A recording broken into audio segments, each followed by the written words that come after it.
Welcome, colleagues, to the Munk School of Global Affairs and Public Policy. I'm Peter Lowen. I'm the director of the Munk School, and I'm very pleased to welcome all of you here in person, which is a rare thing at U of T or any other university. So it's nice to see all of you here in your half-masked faces, and the many people joining us online for this Q&A with Ronald Deibert. You know, the origin of this, as I understand it, is that every year, the National Endowment for Democracy, in combination with the Donner Foundation, and Munk is happy to be along for the ride, organizes this Seymour Martin Lipset Lecture on Democracy. It's spearheaded by our eminent colleague, Cliff Orwin, who's here tonight. And normally it happens that there's a lecture in DC and there's a lecture here in Toronto. That's a hard thing to pull off these days. You can lecture anywhere from anywhere these days, actually, so maybe it's easy. But the way we're doing it tonight is a bit of a different format. As you know, Ron Deibert gave a lecture last Friday on on digital threats to democracy, and he's here today to do a Q&A with Cliff about that. So I'd encourage you to watch the lecture online. It's available, the link's available. But we're glad you're here for this Q&A, so we skip the preliminaries and we get right into the interaction. So I'll just do a proper introduction of Ron and of Cliff, and then I'll turn it over to them to have this conversation. Cliff Orwin is a professor of political science, political philosophy, Jewish studies, classics, any number of other things at U of T, is a deep scholar as well of American politics, a close observer and a scholar of it. One of the best people you can have a conversation with about just about anything. But if you're into Plato or you're into American politics, Cliff is a person to have a conversation with. And if you're into wine, Cliff's a person to get an annual recommendation list from as well. So, and Cliff's also associated with us here at the Munk School. So Cliff, it's good to see you in person. It's been too long, and thanks for organizing this and for doing the Q&A tonight. And Ron Deibert, of course, is a professor of political science. He's here with us at the Munk School, and he's the director of the Citizen Lab, which is an organization which is dedicated to uncovering threats to citizens' freedom online.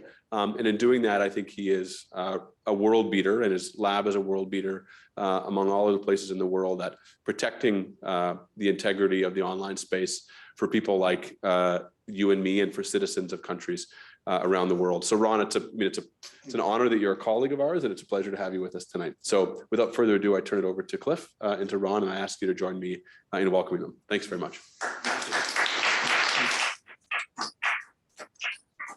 Thanks. I'm just going to say a few more words about the lecture. This is the 18th Seymour Martin Lipset Memorial Lecture, named after Marty Lipset, who was an eminent student of both American politics and Canadian politics, as well as of democratization as a global phenomenon. So it's called the Lipset Memorial Lecture on Democracy in the World. This is the 18th version of it. And from the very beginning, it's been a co-production of the National Endowment for Democracy in the States, which is an NGO, the Canadian Embassy in the States, where the Washington lecture has always been held, and here in Toronto, Department of Political Science, Munk School, and as Peter mentioned, the Donner Canadian Foundation, which has given us very generous financial support. I'm not going to try to introduce Ron because he was so amply introduced at the lecture in Washington, and because he's someone of whom one can truly say that he requires no introduction. So I'm just going to turn it over right to him. He's going to give us a few talking points. Ron. Sure. Thank you so much, Cliff, and thanks, Peter, for that introduction. Thank you, everyone, for coming. And I think there are people online, although I don't know if I can see them. I'm glad to do this format because my wife, whenever I give a lecture, she said, that was good, but you know, you were much better in the Q&A. So we just go straight to the Q&A here. Cliff did ask me to say just a couple of things, maybe by way of background and context for the lecture that I gave. So first of all, with respect to the Citizen Lab, for those of you who don't know, the Citizen Lab is based here at the Munk School, founded 20 years ago, actually. This is our 20th anniversary this year. And we do research on digital security issues that arise out of human rights concerns. It's very much a interdisciplinary research lab. So you hear that term often used in universities, interdisciplinary, but we truly practice it. So obviously I'm a political scientist, international relations, international security is my area of specialization. It's often said that everyone has one great idea at most, and if that was the case, mine was to recognize way back at the founding of the Citizen Lab that there were some really powerful techniques At that time, I was especially thinking about technical techniques, computer science, engineering science, that could be used to gather primary evidence about what's going on in the online space around the questions that I was interested in. And so I started to recruit people initially as research assistants who had these technical skills. And then over time, the lab has grown to encompass more than just computer science, engineering science. We have people who are area studies experts. We draw a lot from people who were trained in the legal profession. In fact, I was joking not that long ago that I feel like I have more lawyers around me than Paul Manafort did last year. The work that we do is increasingly quite risky from a number of perspectives. So we need to be careful about what we're doing. And we have people that provide that help to us, but also a lot of the research is legal in nature, given the focus that we have on some of the topics. We've been described as a kind of counterintelligence for civil society. Well, I may have come up with that term at the beginning. Yeah, and I think that actually captures day to day what we do. So the topic of the lecture actually came to me inspired by the work of a student of mine that I co-supervise with Professor Pauly here, Leonard Maschmeyer. He's graduated now.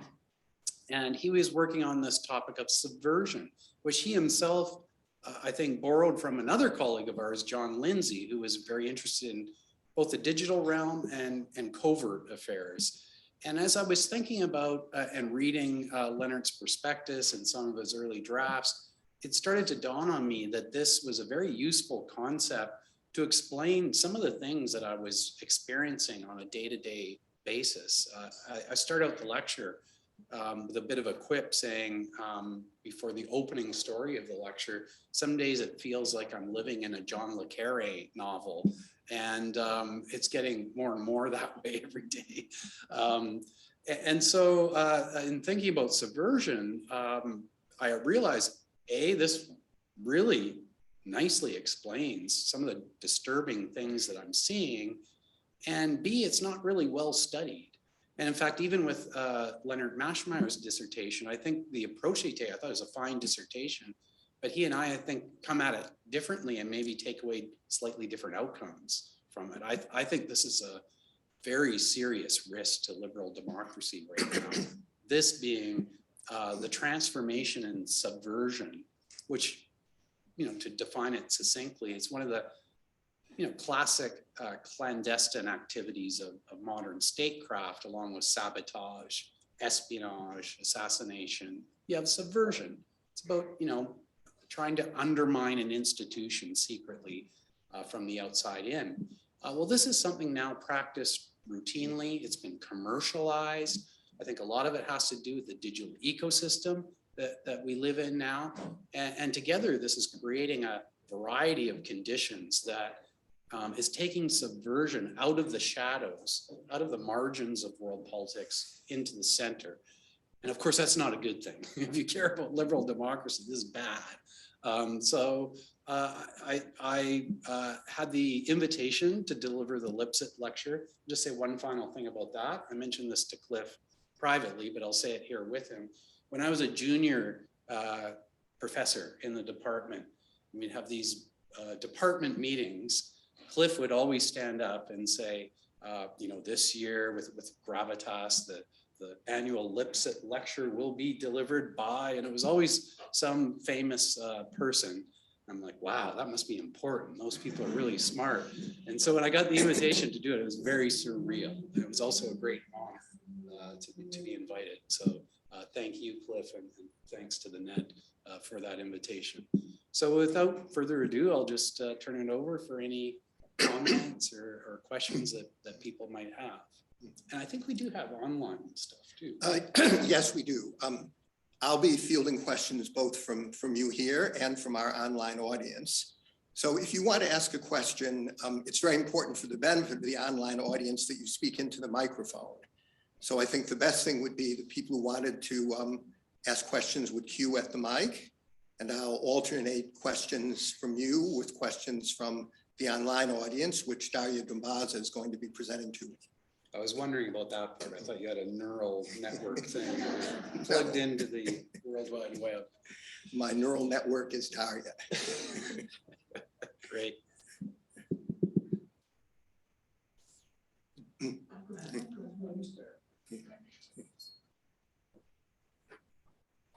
Hi, Hi. my name is Taya. So you note that Western law enforcement and governmental departments serve as prominent client bases for products outsourced from private spyware companies. And given this fact, is there a crisis of incentive when it comes to mitigating the effects of and dismantling these companies? And where do you see the impetus for change coming from if the very institutions tasked with their security are benefiting from these products? Well, that's an excellent question. It gets right to the heart of one of the most challenging parts of mitigating some of the problems that I identify is that let's call them Western liberal democratic countries are, of course, not only customers of a lot of the companies that I describe in the lecture, arguably they're the source of it. You know, in some ways, this is like Frankenstein's monster come home to roost. And you may have seen after my lecture, news came out that I was anticipating where various State Department officials were notified by Apple that their devices had been hacked by Pegasus, spyware sold by NSO Group, Frankenstein's monster. However, I think that this does complicate things. All of these governments have a stake in this industry to some degree, and some of them profit from it when they get out of government. There's a revolving door in the kind of cybersecurity area, like the defense industry as a whole, where people leave government and then they go work for the private sector. That's part of the problem here as well. However, I think it's the only avenue for mitigation when it comes to government, because you obviously have no pathway to meaningful change in a country like Saudi Arabia, just to give one example. So where do you begin? Well, you have to begin with the liberal democratic countries. And I actually have changed my opinion. 5 years ago, I thought it was hopeless. It seemed like there was really no interest in this area. I didn't think it was realistic to expect some of these governments to open up and start to regulate this space, because they are also addicted to it. And offense in cyberspace is very much normalized. They don't like exposure around signals intelligence or their own covert areas. They'd rather they remain under the radar. But things have changed over the last year, I would say, and the momentum is picking up.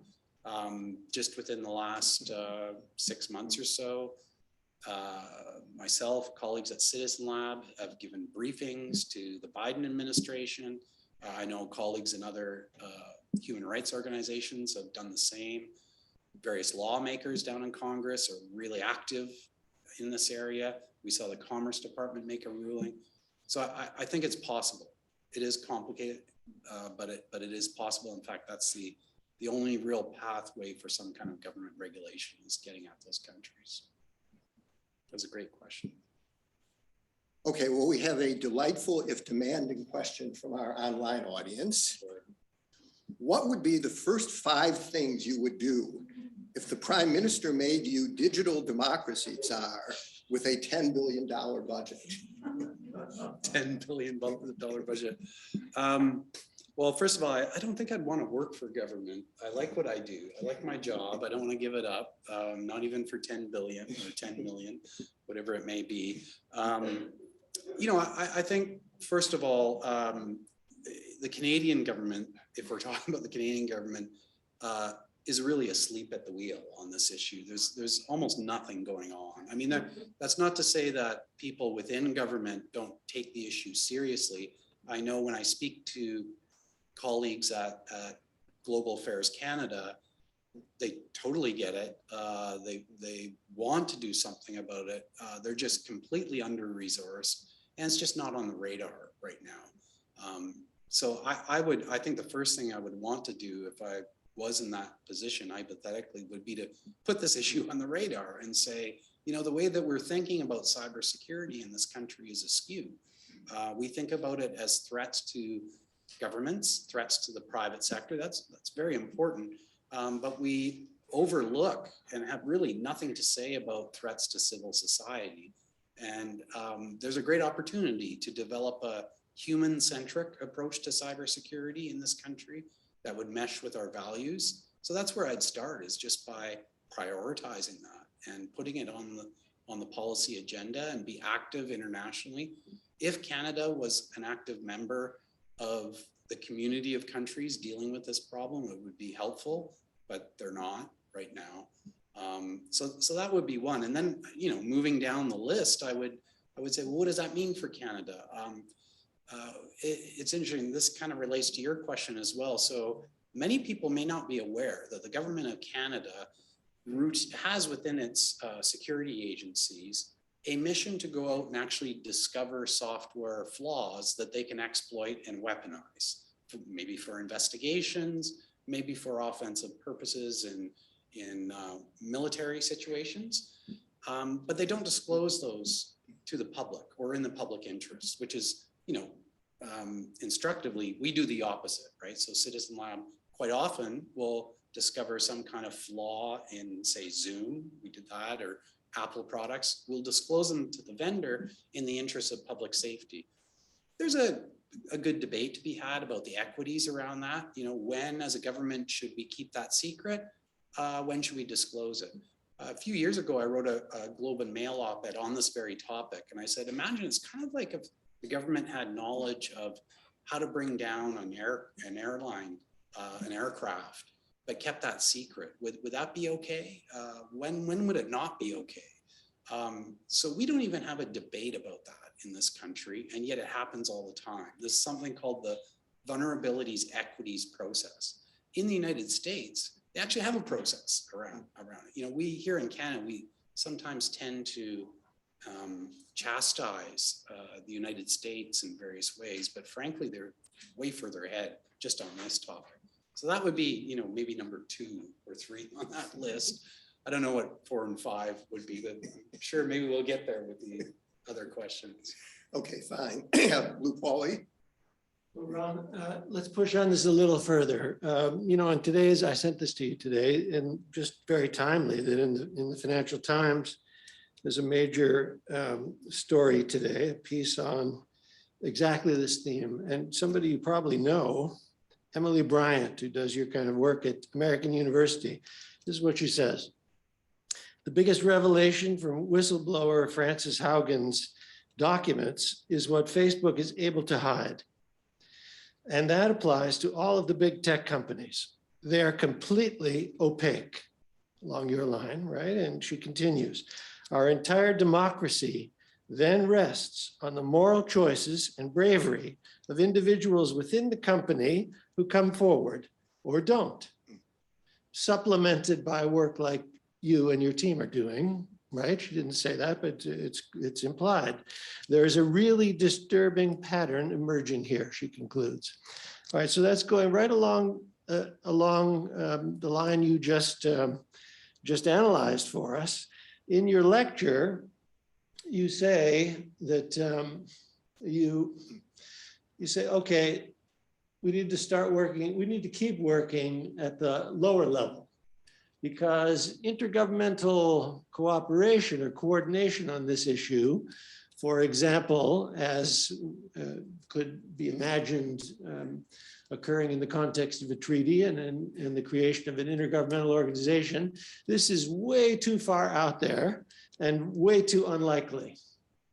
Well, where does that actually leave us?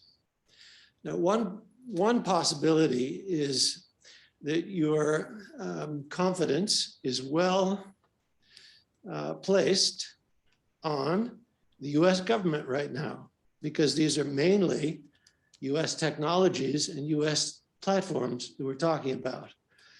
But at the same time, it feels like this innovation is happening everywhere.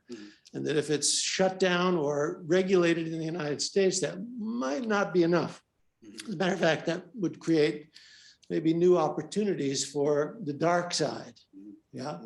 So really seriously, where does that leave us in between the work of the Citizen Lab and then hard to imagine global treaty and effective international organization? What does it really look like in between? Yeah, that's also, wow, that's really interesting to think about it that way. I mean, I think what you're trying to get at is what is a theory of change to get from, where we are now and kind of piecemeal approach that's happening in the work of Citizen Lab and many other researchers out there that are doing a kind of adversarial research against these big tech platforms, because we can't see what's going on inside. So instead we have to game it in various ways. And sometimes that means breaking the technology, actually reverse engineer it, crack it open, figure out what's going on beneath the surface. That's a major component of what we do at the lab. As I said at the beginning, this mixed methods approach, you have engineers that can analyze the code that sometimes is locked away and realize, oh, there's something happening here that the company's not telling anyone, and that's a matter of public interest in our opinion.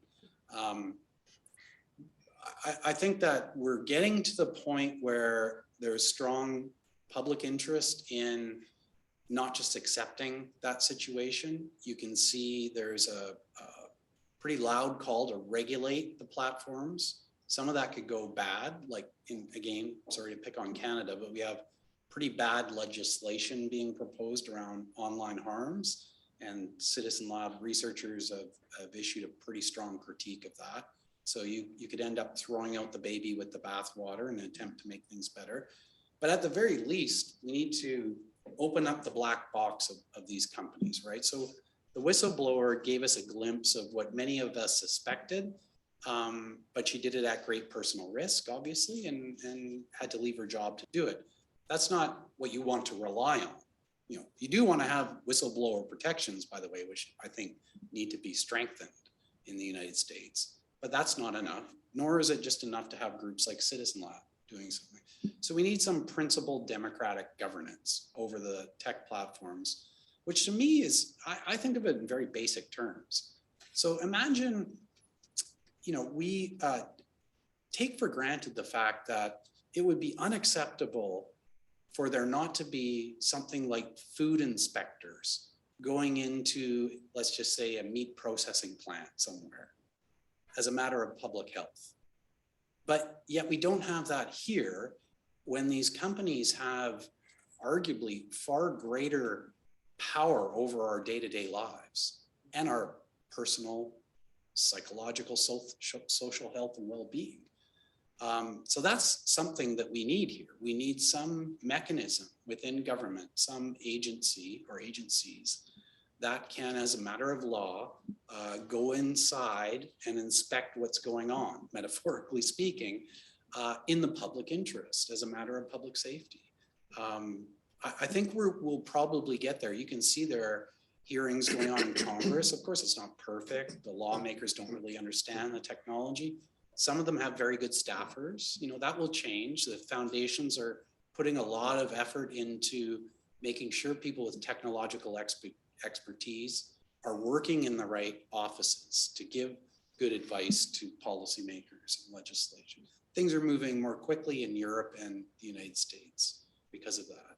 So, I think hopefully we will get there. That's the path. That's the theory of change. Left out of this picture, though, is the prospect of tech innovation and regulation in, say, mainland China. That's a pretty bleak picture right now, and we don't have the same pathway for change. So we have to come up with something different.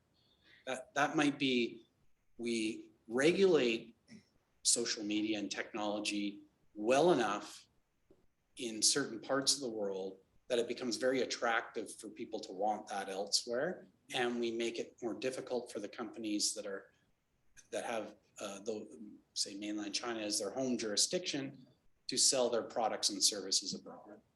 That's the only way I can see it moving forward. Okay. Other questions from people in the room? I have a bunch more. Let me just start with this one. So I hear a conflation between the use of these kinds of tools produced in the private sector, used by governments. You talk about cyber warfare. That's something I spend no time thinking about, so I'm really helpful to learn about it.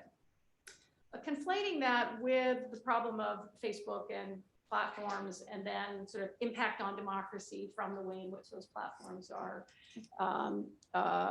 shaping public discourse and participation in elections and so on, for which is something I do think a lot about, and the regulatory challenge there is immense. So maybe just as a first question, do you intend to kind of put these things together and say the same? Because the domains of solutions seem very, very different.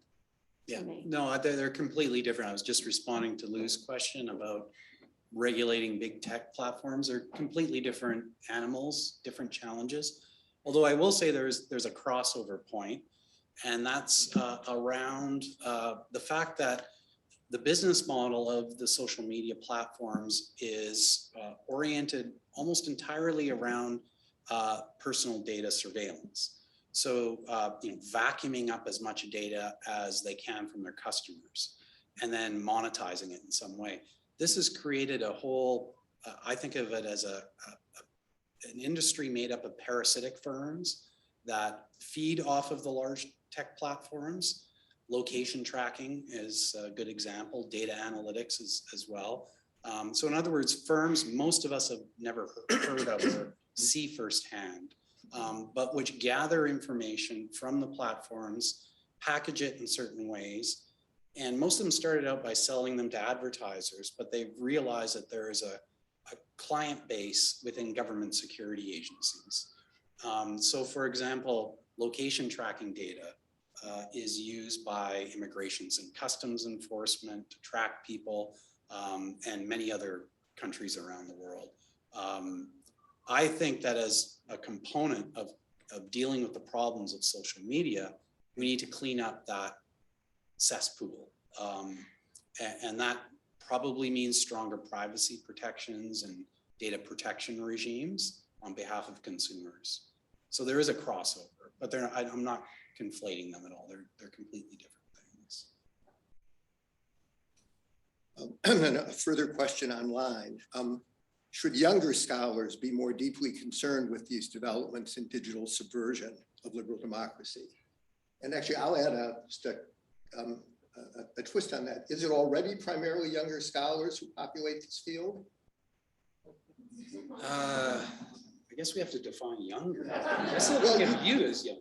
Well, I see you as younger, yes. Not me, but you. Both young. I don't know. I think all people should care about this. Naturally, I think it skews towards younger people. I admit I'm not an expert in this area insofar as, who's ever doing it in international relations proper or political science. I've seen a few books and articles coming out around the topic of covert affairs, generally, not just what I'm describing. And that's a good thing because it has been understudied for sure. And yet at the same time, I don't think even those people, at least as far as I've seen, fully grasp the ways in which this new flourishing of privatized subversion is connected to the digital ecosystem in the way that I described it in my lecture. And also, the privatized component of it. A lot of the discussion in political science proper is still kind of state-centric. It's like, okay, states are now doing this because it's something below the threshold of war. And even when they talk about digital technologies enabling it, I don't think they fully grasp the extent to which corrupt individuals and oligarchs are heading in this direction as a natural byproduct of all of the other professional services that they have access to move their billions around the world and hide it. So when you're a billionaire and you not only set up an offshore account or buy some real estate in the UK, you have accountants, you have real estate agents, you also have reputation managers, fixers, lawyers, etc., who use a lot of the dirty tricks that I've been describing. And this is a very lucrative industry. It's making people a lot of money. People who come out of the security services aren't paid very well by their governments, realize they can build startups that do the sorts of things that governments used to do exclusively in the shadows. I just haven't seen anyone describe it that way yet. If somebody hasn't, I'm unaware of it, let me know. I'd love to read it. A further online question. Is there a country or state that you consider a model at present? And if so, why? I don't think so. No, I don't. I mean, there's a spectrum here, but there's not a single one. I think some countries are dealing with this more seriously, but this topic in various ways. Most of the activity, naturally, as it always seems to be, is in the United States. Of course, the United States is not a model country, but it's when it comes to recognizing this is a problem, starting to do something about it. They're much further ahead right now than many other countries in the world. Europeans are dealing with it, but they're also conflicted in the ways that the first question talked about. So, you know, the Germans are very active about this, but their police also buy the very technologies that we're talking about. So they're helping to prop up this illegitimate spyware industry, just to give one example. I wish Canada was more active in this space. You know, I will say this, in 2018, we published a report, which I knew was going to be a blockbuster, unearthing Saudi espionage against a Canadian permanent resident here in Canada. The day we published that report was October 1st. Very next day, Jamal Khashoggi was murdered. They were friends, confidants. They've been communicating for months. That's a big deal. What did the Canadian government say about this? Not a single thing. Not a single thing. To me, that's shameful. Shortly thereafter, we were targeted here by private operatives working for Black Cube.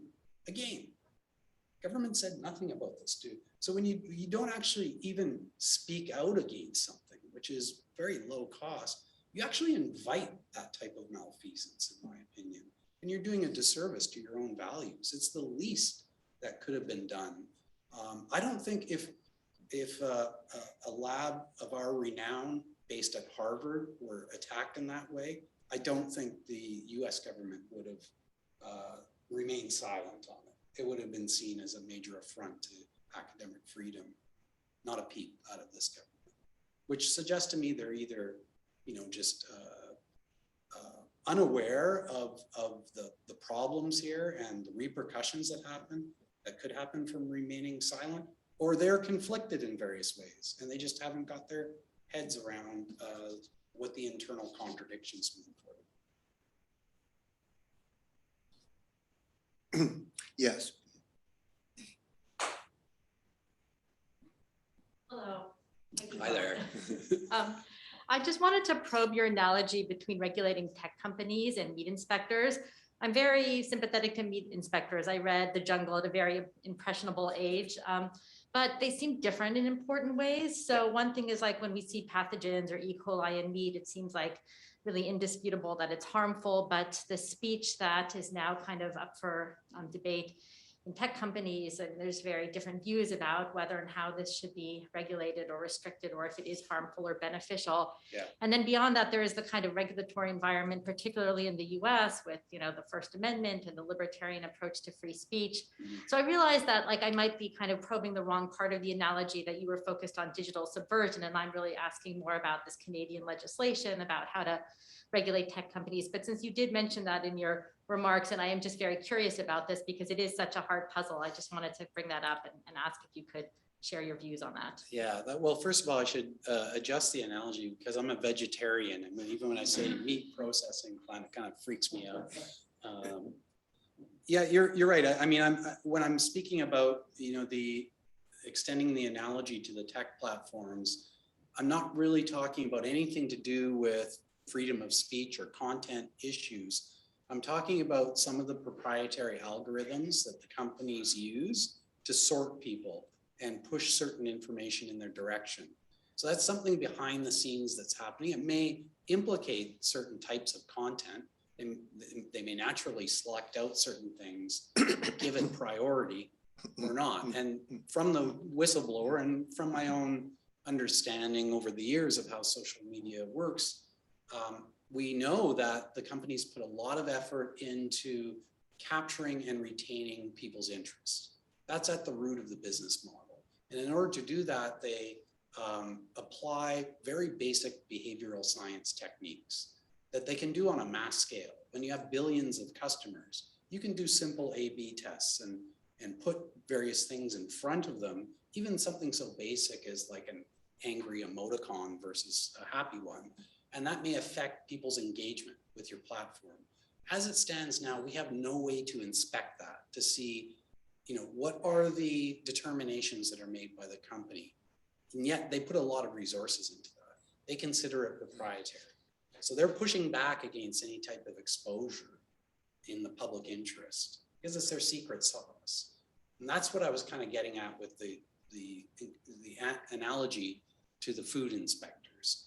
We wouldn't accept it there. And yet here it's obviously having a major impact on people's sense of self and psychological well-being, but much larger than that too, in terms of the quality of public discourse.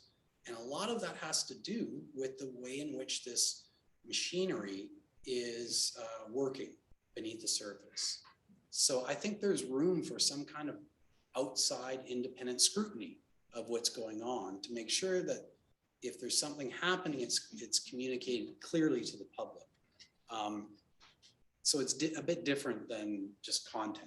It's related to that, but I would say deeper.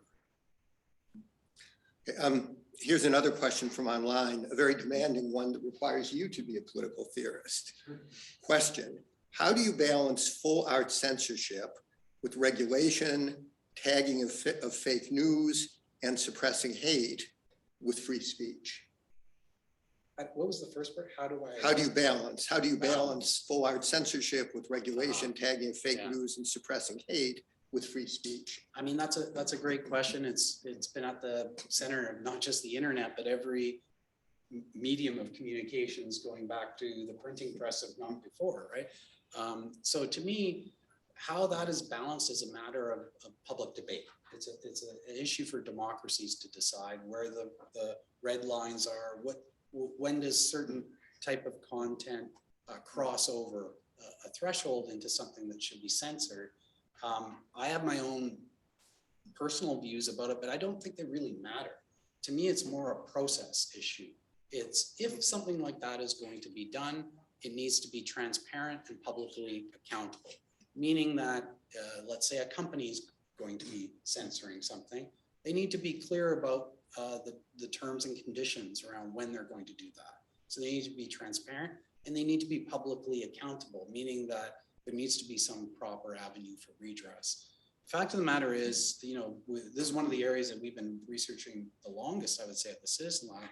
So many places in the world where we have neither of those. So you have censorship taking place online, again, in a black box. Either the governments are requiring it be done, but there's no public debate about it. There's some kind of secret law or measure, or even just verbal communication to the tech platforms or the internet service providers who then undertake it. Interestingly, I'd be remiss if I didn't mention this, that one of the leading vendors of internet censorship technology also happens to be Canadian, NetSweeper, based in Waterloo. They have made a lot of money providing the very service that I'm describing to some of the world's worst autocratic regimes, and still do. And I think the fact that they do that is, I don't even blame that company. I think it's a reflection of the vacuum that I talked about earlier when it comes to the Canadian government just being absent in the space. When you have nothing to say, there are no rules. Of course, we're seeing companies like NetSweeper, and now, former Prime Minister Stephen Harper is out peddling surveillance gear to Gulf autocrats, making money from Canadian ventures. That just shouldn't happen in a country like ours, which is a bit off base from the free speech censorship question. But as I said, I think it's a matter of process. As long as there's transparency and accountability, people can debate and decide what's the right balance between the two. Any further questions from in the room? Yes. Thanks very much. This is kind of jumping off of that question and also I think the first two questions, because you talk a lot about digital subversion, cyber warfare, and also related to like the larger tech companies and the need to regulate on all of these things. And there's also the interconnection between the two, especially the acceleration of like smart devices used, and think about like Meta. And then you also talk a lot in, for example, your book Reset about the need to exercise restraint within these liberal democratic governments. So is the answer to reconciling those two, like the need to, I guess, try to constrain this crisis with the need to balance restraint? Is it that democratic process that you're just speaking of now with relation to the censorship? Or is it, like you were saying earlier, the need for better educated lawmakers and staffers and political advisors? How do you see the reconciling of those two really important needs, I guess, as we move forward? What needs exactly? Sorry, the need to exercise restraint within government while also, I guess, legislating and regulating these larger tech companies, and also with regard to the digital subversion and warfare. That's a good question. And what he's referring to, for those of you who don't know, in the end of my book Reset, I have a section where I talk about some of the ways we might think about solving a lot of the problems we've been discussing in the room. And I turn to liberal democratic theory and Republican theory, not the party, but Republicanism, and this idea of restraint mechanisms, which I feel have been overlooked in this space for a long time. We've had this idea that innovation for its own sake is a good, an inherent good. To me, innovation is basically a meaningless, empty term. It's just, it's like modernization. It's the latest iteration of that. And it's especially pronounced in the tech sector. Let's just build stuff and get the government out of it and let these companies create. And now we're seeing the blowback around all of that. Because, to take just one aspect of that process, security has been completely an afterthought.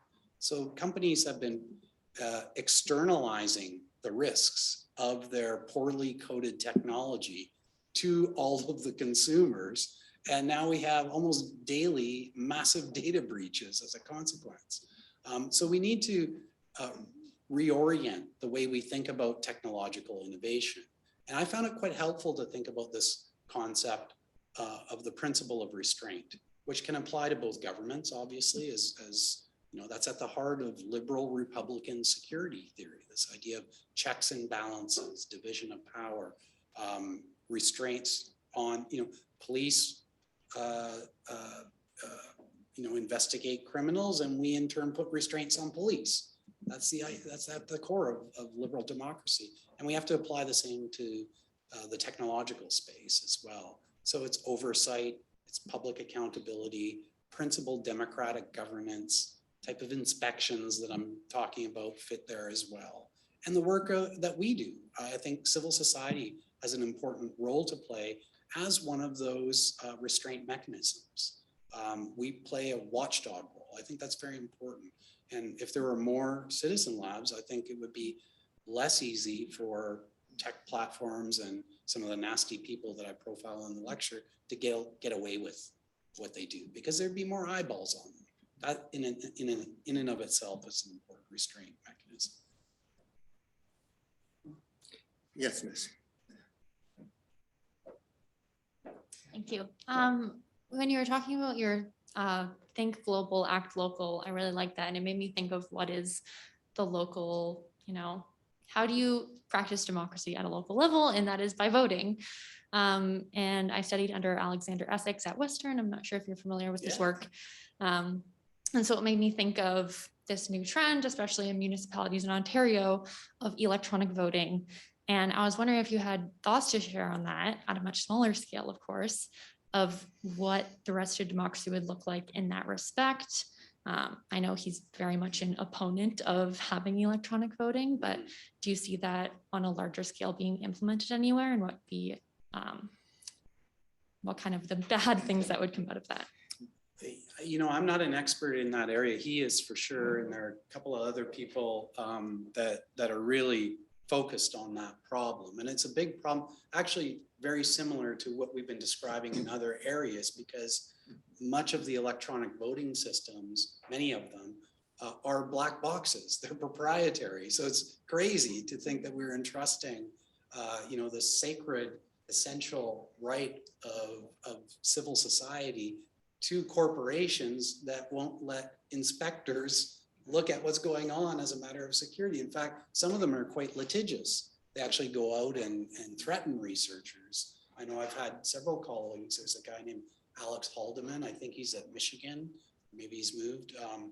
He does similar work to Essex on this topic. And I agree with them. I think this is, you know, not a viable path forward as long as you have this proprietary mechanism at the core of it. And then of course you can have all sorts of nonsense like we saw with the Trump administration and Trump's allies talking about how this is, you know, oh, we don't know. Of course I can say that this was manufactured in Cuba or something, because really there's no one doing proper exhaustive analysis of those systems to ensure that they have integrity. So we need more transparency and more public accountability around it.